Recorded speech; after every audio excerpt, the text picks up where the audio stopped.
Hi, and welcome to How to Beat Nick 10, which is going to be about superheroes.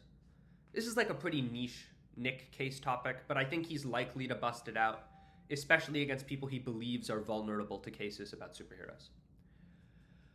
The way Nick thinks about superhero cases is actually kind of cool.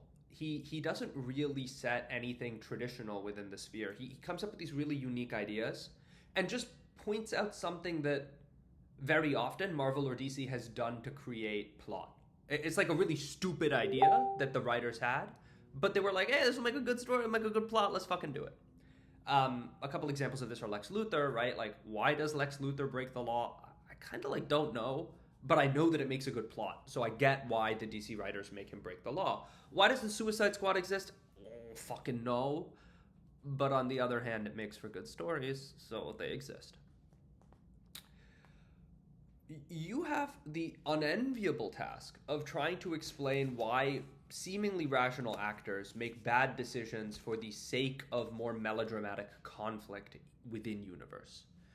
And generally, the only way to justify such actions are to substantially reframe the debate. There are three reframings that I think are incredibly persuasive on this question. The first is not Superman, but Homelander. And it's basically the thesis that no matter how persuasively Nick frames the superheroes as being the good guys, they're actually either the bad guys, they're likely to become the bad guys, or the actor is likely to perceive them as the bad guys. And you structure those three warrants alongside the mechanisms, right? These people are aliens, they're not human, power corrupts, absolute power corrupts absolutely. Even if they are benign, right? They suffer from like the 3-0 problem. If they're benign, then why aren't they intervening more? It is like a little absurd that despite all of Superman's powers, like wars are occurring in the world.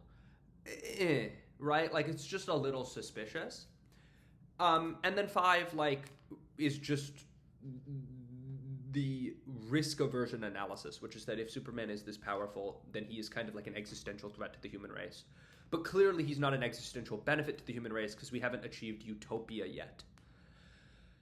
The way I think you implicate this argument really depends on the case. So in the case of Lex Luthor, right, like, if Superman is Homelander, what would Homelander do?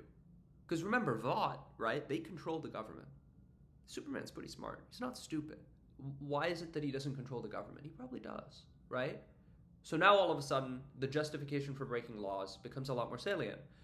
Because if Superman knows that you are working within the law, he will use the law to constrain you.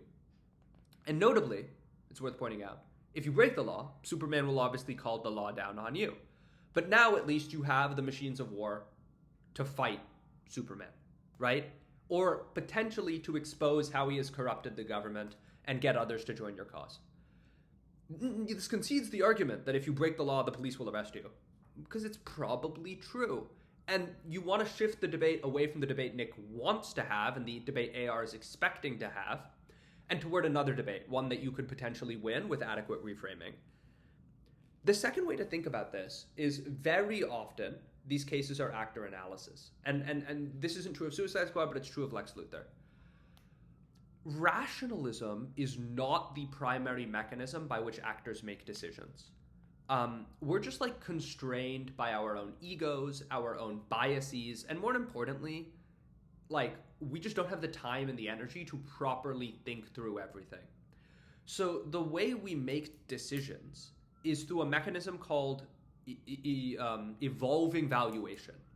And it's basically just we get an initial lead on an acceptable course of action, and then we use dynamic feedback to determine whether or not that course of action is successful or whether or not we should change. In the case of Lex Luthor, basically Lex didn't start out going, I'm going to break all the laws and kill Superman. No, right? That's not what happened. He saw an opportunity to skirt a law in a way that would help him fight Superman. And then he got away with it. And he kept doing it. He kept doing it. He kept doing it. And evolved to a point where he became very good at doing it. Breaking down the mechanism by which actors make decisions is actually the best way to control actor debates. Because most people just assert actor has prior belief, actor has fear, actor has rationalism, actor has pride. But most people have all of those things. The question in an actor round is not, do people experience these emotions? It's, did those emotions have undue impact at the moment the actor made the decision of the round?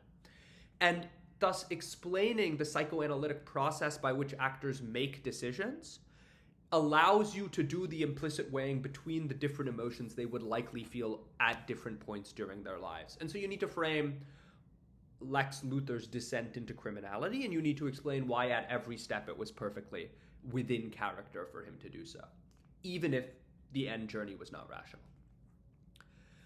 The last case, Suicide Squad, is, I think,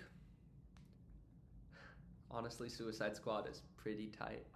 Because when you think about it, like, why is the US government letting a bunch of fucking psychopaths out of jail to, like, do things? Yeah, I don't know, fam. I really don't.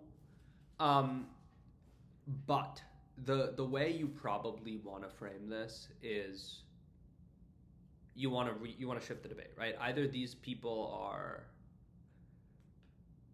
fighting off Superman, so they're like a mechanism of last resort, really, like the apocalypse is coming, humanity is at material risk of death, let's free these people and see if they can help us.